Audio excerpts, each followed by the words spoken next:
hounded by hatred, trapped by fear. I'm in a box. I've got no place to go. If I follow my mind, no, I slaughter my own. Help me, I'm the prisoner.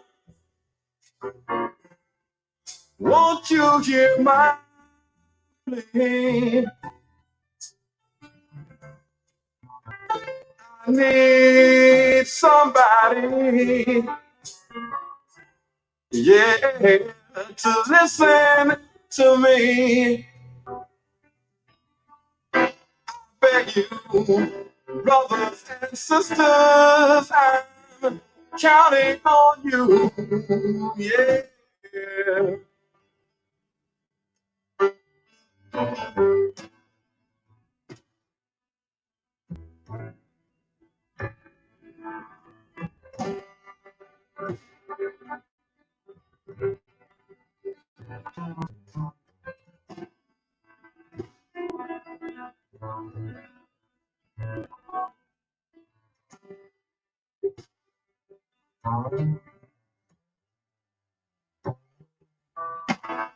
Black babies in the womb, shackled and bound, chained by the K-man, keeps beauty down, smacked on the ass when they're squalling and away.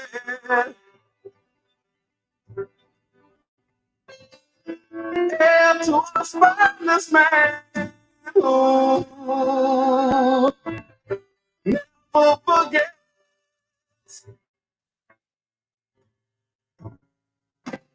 never forget that he's a prisoner. Can't you hear my plea? 'Cause I need somebody,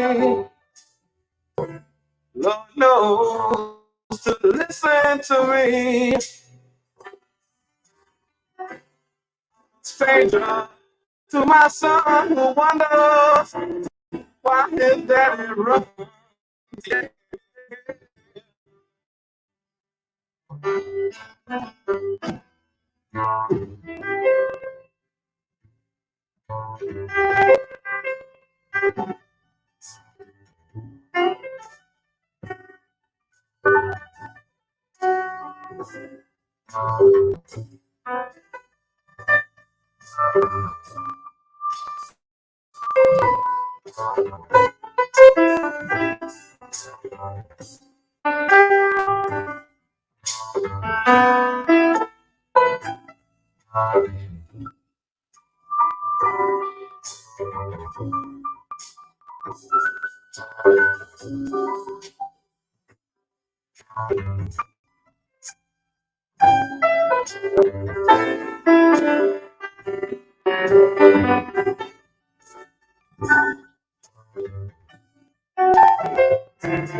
On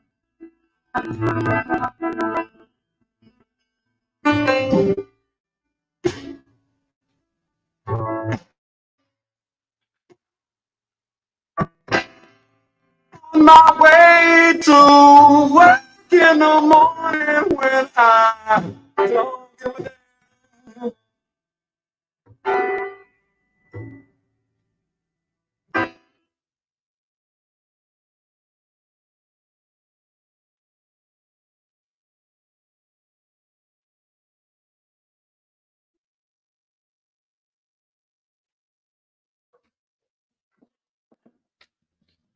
Peace and love. Welcome again to the NEPPC podcast. I'm Brother Frank, and I'm with former political prisoner Abdul Haq Islam. Today's episode, we continue the discussion on a very important political prisoner by the name of Imam Al-Jamil. Imam Jamil Al-Amin, formerly known as H. Rap Brown. Yes, and I got to do a better job with remembering his name because the brother is definitely somebody that we cannot forget. So today we have a very important episode to continue to focus on him today because today is his birthday, and we want to we want to honor him in the right way, honor him that's very correct politically. So today's discussion is going to be about what your position is when it comes to political prison. Is it strong or is it weak? If you write to political prisoners, that means your position is strong. If you don't write, that means your position is weak. If you're involved in an organization and you're doing some activities, that means your position is strong. And if you're not involved, that means your position is weak. So we are making a distinction between what's strong and what's weak. So, Brother Abdul Haq Islam, what's your views on what's strong and what's weak? A few things, you did. Yeah, Imam Jamil, you had mentioned a statement he made about you taking up a weak position. Those of us who refuse to be like a meal, to be like, as Brother Jojo Bowen says, refuse to be like sheep. You understand? To be sheared.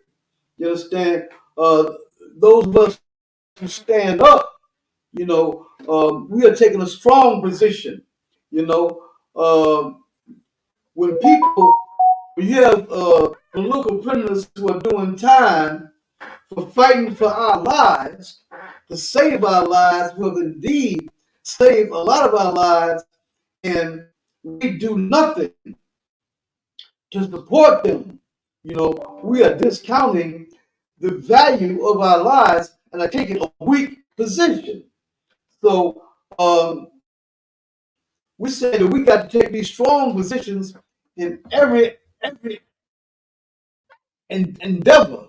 Instead that we take up as human beings. We got to take a strong position, and our political prisoners, in the face of white supremacy, in the face of frothing at the mouth psychopaths, who hate our guts, who have money and weaponry, and armies and troops, in spite of all this, stood up courageously, who refused to be sheep, to be dominated, but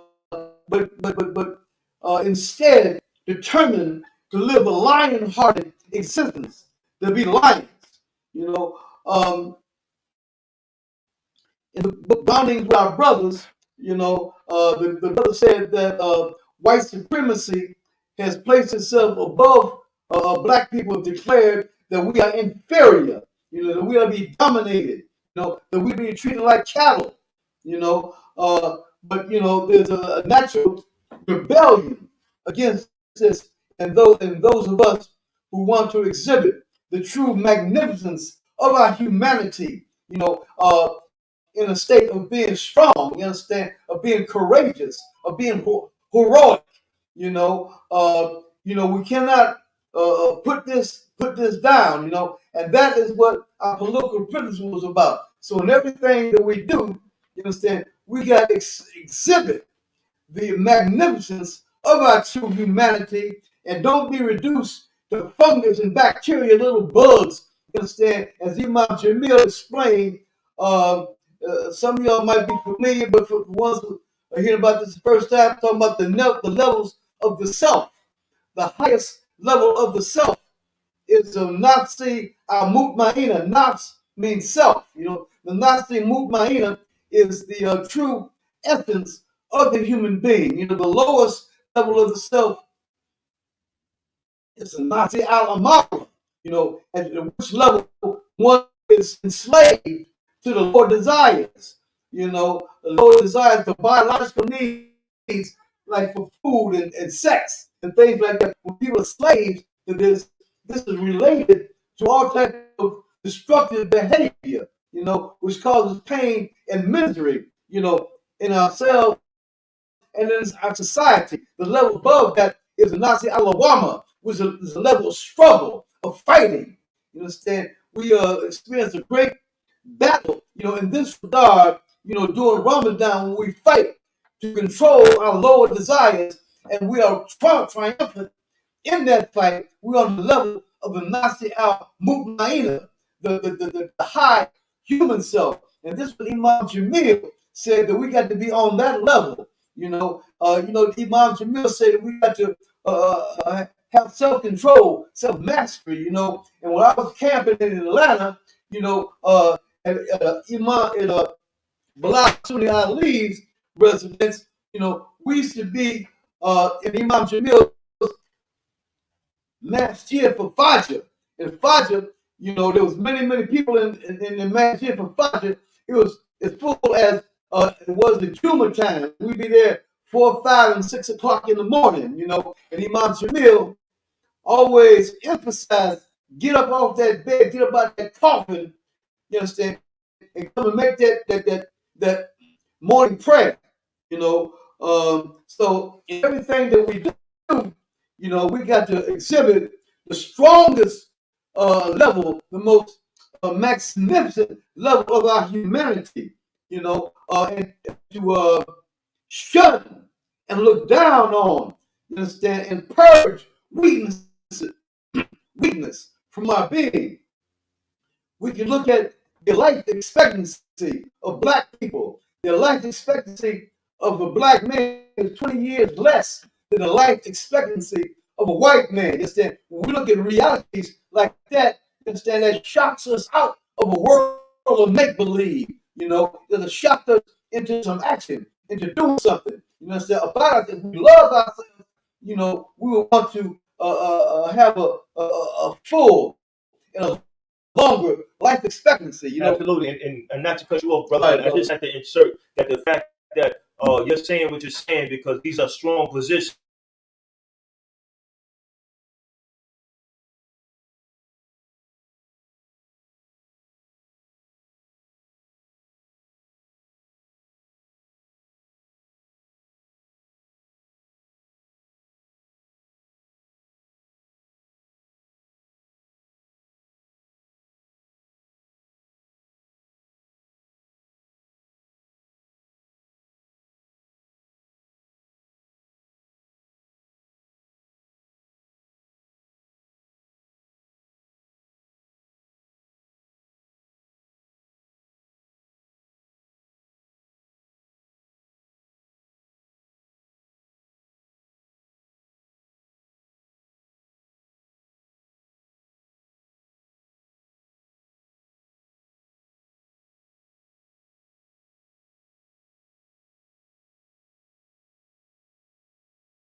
right now. These psychological deep knee bends and long distance running to build up your strength. You understand? These madmen are forming right now, collecting guns. You understand? And training right now to murder black people. And when Donald Trump becomes your next president, so showing up, be fit. Here in America. So we need this strength. We can't be weak. We can't be like the one philosophy I think that we need to throw in the garbage can forever. That's the philosophy of nonviolence. The philosophy of nonviolence is for cowards, for weaklings. To think that if you lower your head like a dog and tuck your tail, that your enemy, will feel sorry for you, will go light on you. That don't even happen in Hollywood. That don't even happen in the movies. So we got to stand up. That is the way to survive. Is to stand up and not to try to depend on the consciousness of some white supremacists who ain't got no conscience, who ain't got no humanity to appeal to some humanity that don't even exist, and think that's a strategy for living. No, that's jive, that's hogwash. But To live in a world of reality. absolutely. Pardon our interruption. We had a brief technical difficulty, but we amongst family. Those who've been in tune with us on a weekly basis understand that we continue to keep our program going, regardless of what. We commit ourselves to producing an episode every Wednesday. And so, that's what we're going to continue to do throughout the rough times and the smooth times. One of the things that we wanted to do before we complete this episode is to show the confession of Otis Jackson, and we want you to share that everywhere. So that's what we're about to show you right now. Yeah, this should go viral, y'all. We should, millions and millions of people need to see this. You understand? Create the energy. You understand? To put pressure on the system to free mom to live. For 20 years, he has confessed to the crime that my father has served 20 years for. For 20 years, he hasn't wavered in his testimony. We've had the documents. We've just never been able to hear his voice or see his face as he tells us that he's the man who committed this crime. Until now. Mr. Santos, can you please state and spell both your first and last name for the court reporter? Yes, sir. James Santos, James. T.O.S. One of the main reasons I've never heard from Mr. Santos, or he didn't testify in our original cases, because he's been painted as delusional or mentally incompetent. But that's just not the case. Mr. Santos is well within his wits. In fact, he's intelligent. But you have to take my word for it. He was actually evaluated and cleared by a clinical psychologist in 2017 before being allowed to testify in another unrelated murder trial. And that's one thing with that report to see if you recognize in 2017.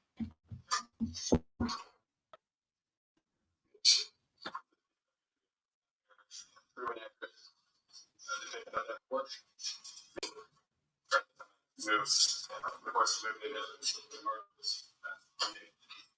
was fine.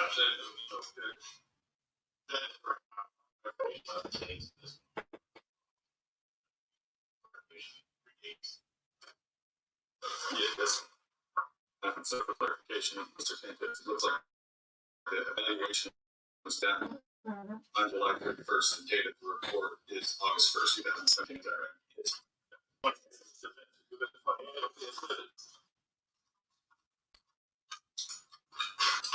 Mr. Santos, based on the evaluation, did Dr. Vincent ultimately opine that you demonstrate a factual and rational appreciation of the legal process, evidence of a mental illness or intellectual deficit, further finding that you have an agenda for providing testimony which is consistent with your philosophies, lifestyle, and life history?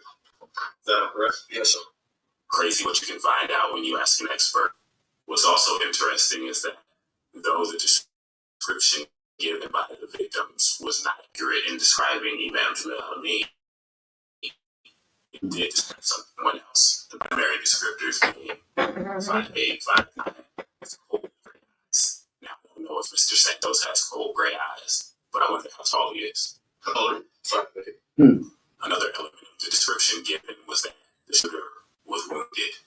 My father was not wounded, and other officers attested to the fact that the victims were indeed marksmen. So if they said they wounded the shooter was wounded. However, Mr. Santos was wounded, but I'm not going to play a short clip of him saying he was wounded.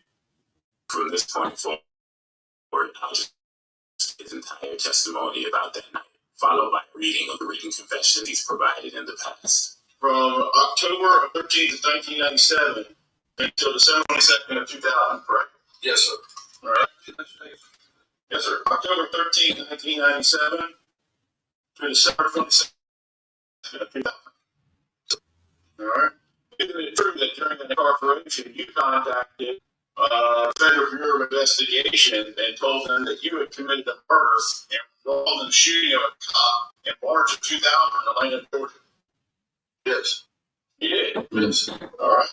And you couldn't have because you were in prison in Nevada, right? No, sir. I got out of prison in 2000 in February. I was on house arrest when the murder took place. You might want to check it out. I was on house arrest. I was staying at 380 Journeys Street, Southwest Atlanta.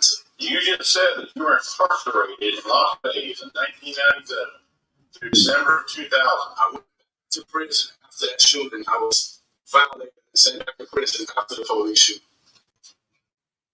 That's why it says BP by my name. That's parole violation. If you look at the photo, it says the BP beside my number. That means parole violation. Exactly. I violated after the shooting. You were in Federal Bureau of Investigation for that. What? Yes, sir. Oh, that year? Yes, sir. And he ruled you out and said you did not commit that murder in Las Vegas, correct? I don't know. I mean, that murder in Atlanta. I don't know. There wasn't included anymore, sir. All right, you weren't arrested for it, were you? No, sir. In fact, another person was tried and convicted. Yes, sir. Yes, sir. And once again, it seems to me like you were getting a lot of. I'm sorry. I was shot. March 2000, after March 17th of 2000.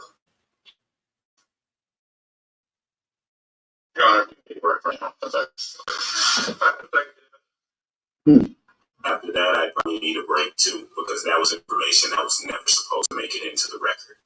As you can see, they try to discredit him at every turn, but it's not possible.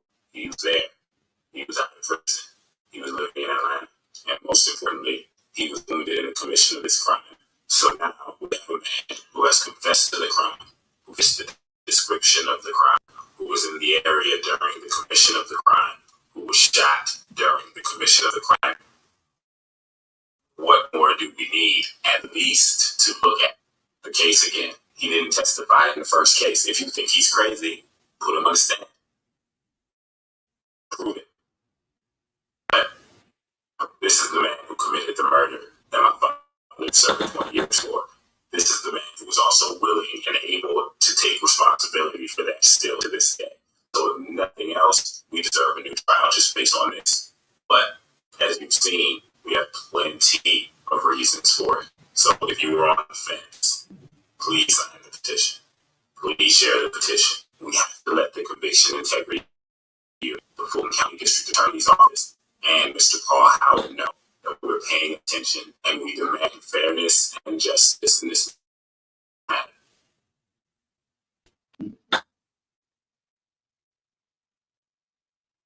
Powerful. Welcome to Democracy Now! Or the War and Peace Report. So there you have it. The brother's innocent, right? Otis Jackson did it, and we want you to take that piece, that video, and make it go viral. You know, today is his birthday, and we can't take a weak position on political prisoners. So we want Imam Jamil Al-Amin to come home, and we want to do have a strong position on that. You know, so that video must go viral. Use your creativity. Create TikTok videos. Share it. Ask other people to share it. Share it with 10 people. Ask those 10 people to share it with 10 others. And before you know it, we'll have a large amount of people making that known everywhere internationally. And from this point on, we'll understand what we need to do. So we got to free them all. Yeah, the state has all the information. We need to speed them up. You know, they know Imam is innocent. You know, so you got it there. You know, and this is powerful stuff. You know, this information is the opposite of weakness. You know, this is some strong stuff. You understand? So get busy. You understand? And do the work to get Imam Jamil free. All power to the people. What's it called? Free them all. That's right. We got our work ahead of us, but we know that our children are watching, and you know we have to educate them by example. Because just to tell your children, do as I say, not as I do. You know that's incorrect. We got to live by example.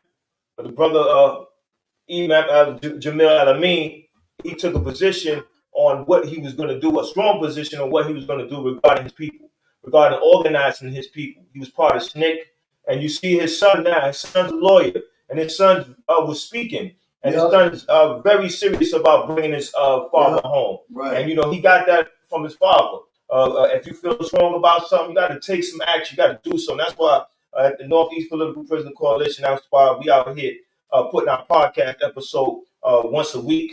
We understand the power and the consistency of that and the importance of doing that. Yeah. That's why you see us doing our episodes on a weekly basis. Please like, please subscribe. Let's continue to keep this going. Let's continue to let others know what's going on, because this must be something that needs to be presented to people on a regular basis. Because we talk about a number of injustices, right? But then we are very selective when it comes to political prisoners. We take a liberal position, and that's the weak position, because liberalism does not change anything, right? It continues the same arrangement of power. It continues the same structure of oppression, and we have to counter that. And the only way we can counter that seriously is by doing work seriously, getting involved, organizing people, taking a stand, being very committed to the idea that our political prisoners need to come home. That's why it's important to write them. When you write a political prisoner, that's a strong position. It's not a weak position. So you're not guilty of that. And you know, one thing about guilt, it torments you. So if you're being guilty about something, you're going to have trouble sleeping at night. You're going to have trouble concentrating because you did something wrong. And, you know, because it nags at you. It tears at you. Just like if you're going to see a child about to cross the street and you don't try to save that child, you witness that child get murdered or get killed by a vehicle, and now you're tormented for the rest of your life, because from that point on, you ask yourself, how much of a brave person are you? You feel like a coward. In fact, you did engage in a cowardly act because you didn't want to get hurt. And that's the same way with our political prisoners. If our political prisoners die in prison, we should feel like cowards. It should torment us. We should not rest easy. Right. And that's why, you know, we have to be serious about it. We have to put their name out there wherever we go. Make sure that that's a part of any discussion. When you're having a discussion on injustices, you talk about political prisoners doing 30, 40, 50, 60 years in prison, right? Michelle McGee did, 62 years or 67? I know it was over 60 years, and you know, that's ridiculous, right? Because how much more could the state get out of somebody if they got a certain amount of time? After 25 years, it's like, okay, you got a quarter of their life. You got a large percentage of their life, and now you still want more. And the taxpayers have to accept the bill. So that's why, you know, when we talk about our political prisoners, we're talking about fighting for justice. The same way we fight against police brutality, it's the same way we need to fight to bring our political prisoners home. So in the spirit of our brother Imam Jamil Al-Amin, correct. Yes, we want to bring our political prisoners home. So, brother, those are my closing words. What's your closing words? I'm just trying to say, you know, if you love power, this is power. This evidence here, you understand, this is an atomic bomb on hypocrisy of these people who try to pretend that they have an ideal society that really about truth and justice. You understand? This is truth. You understand? So take this truth. You understand? As it says in the Quran, one of my favorite verses in the Quran, Allah hurls truth against falsehood and knocks its brains out. You understand? So engage yourself, be a part of the power. You understand? And putting the truth out here about Imam Jamil's innocence, to create power in people. You understand? To do work to get the Imam free, what's it called? Free them all. Free 'em all.